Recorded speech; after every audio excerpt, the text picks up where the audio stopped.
Good afternoon, everyone, and welcome to the Federal Courthouse here in Baltimore. This will be the opening of the Environment and Public Works Committee hearing, and I want to thank Senator Boxer and Senator Inhofe, the chairperson and ranking member of the Environment and Public Works Committee, for allowing me to conduct this field hearing for the Environment and Public Works Committee dealing with our construction, renovation, and maintenance of our federal courthouses.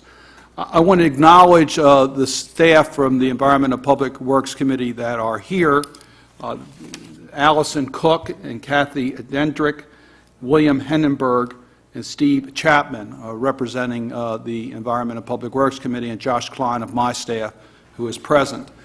Today's hearing will be used by the Environment and Public Works Committee in our responsibility to oversight the federal courthouse construction, renovation, and maintenance. I want to thank our witnesses for being here from the federal agencies as well as those from Baltimore, including our mayor, Stephanie Rawlings Blake. It's a pleasure to have your honor here, and thank you for your participation today.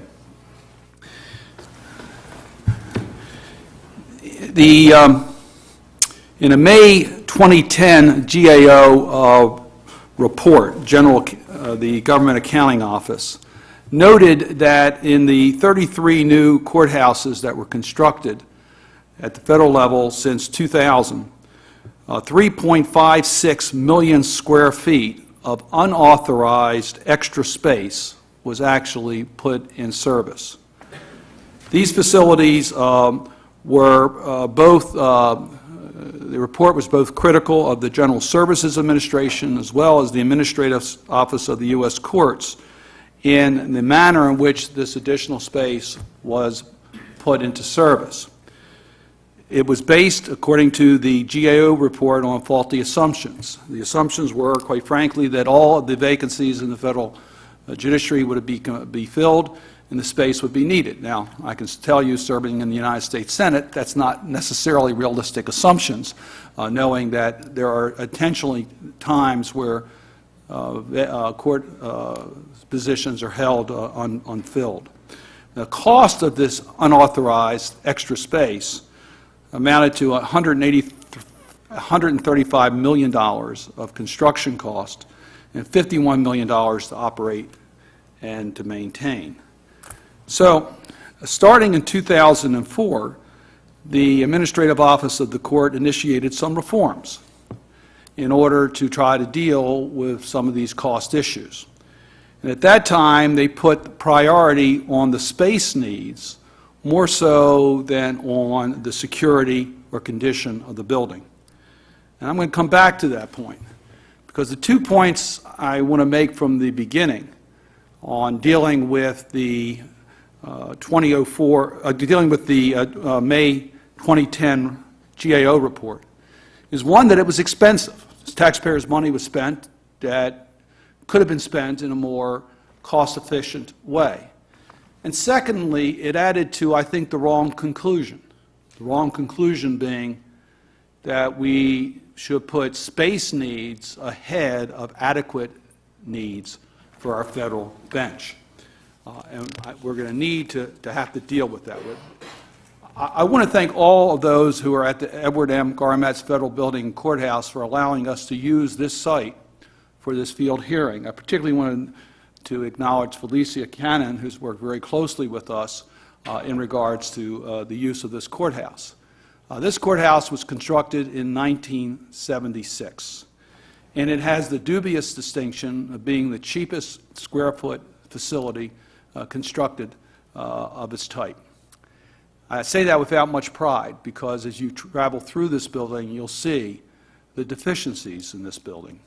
From day one, there have been legitimate criticisms as to the adequacy of the federal courthouse here in Baltimore.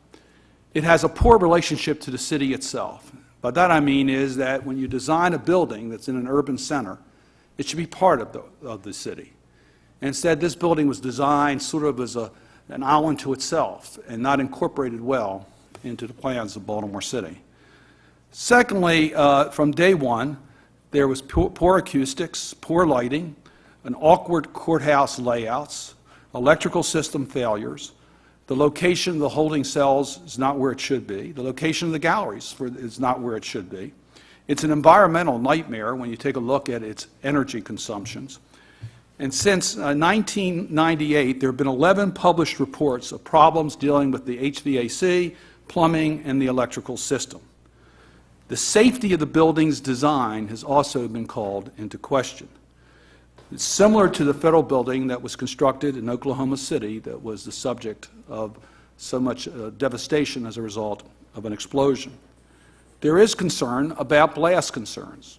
If you get a blast, whether this building could in fact deal with those type of issues. The GSA report in 2003, and I'm going to quote from it, said that our first impression report that describes the appearance of the Baltimore Federal Courthouse as, quote, anonymous and unrelenting, with no identification of interior functions, not befitting the dignity of a courthouse, all helped to elevate the Baltimore Courthouse to the #1 spot on the Administrative Office of the Court's 5-year courthouse plan for replacement. That 5-year plan, which was done in the early, around 2006, listed Baltimore for construction by 2008. And the reason Baltimore was listed #1 is for these reasons. There were security issues as to whether the building was designed in a way that would provide the safety not just of the judges and the staff, but the public who visit and use the federal courthouse. There was also a concern as to whether the rooms were organized in an efficient way for the purposes of a federal courthouse. But once Baltimore reached the top of the list, the rules changed. First, there was not enough money to start construction, so there was nothing being built during those years. And there was a moratorium on new construction. So Baltimore stayed #1 for a few years, but there was no activity at all done. Then the criteria used for what courthouses should be built was changed. As I noted earlier, there was a change in focus from dealing with having adequate space from the point of view of safety and design to whether there was sufficient space and square footage. And when that was done, the Baltimore Courthouse lost its preferred position and went from #1 to not being on the list at all for new construction. But Baltimore was in the worst possible position. During those years where it was felt that we were going to get a new courthouse here in Baltimore, the maintenance work was not done. The improvements were not done. Why put money into a building that was going to be replaced? So the conditions that existed here became even worse. And no money was spent to really keep the building up to where it should have been. So Baltimore lost its position to get a new courthouse, and Baltimore's courthouse became even in worse condition. It was clear that it's clear to me that Baltimore deserves a courthouse befitting the dignity of the federal judiciary. Now, we have, I don't know if Josh has been showing you the pictures behind me. Maybe it'd be a good time to show some of these photographs that will show you the condition of some of the courtrooms here in the Baltimore courthouse. For those who are familiar with federal courthouses, these are not the type of rooms that I think most federal judges would consider to be adequate. We've also had significant water damage because of problems with pipe leakage here that has caused some of the rooms not to be able to be used. The most recent was just a few months ago, which caused a major problem. It's my understanding now that there's a requirement to check all the lavatories before you leave to make sure they're set on the right setting, or another flood, in fact, could occur. So there's a problem here. There's courtrooms that can't be used because of their design failure.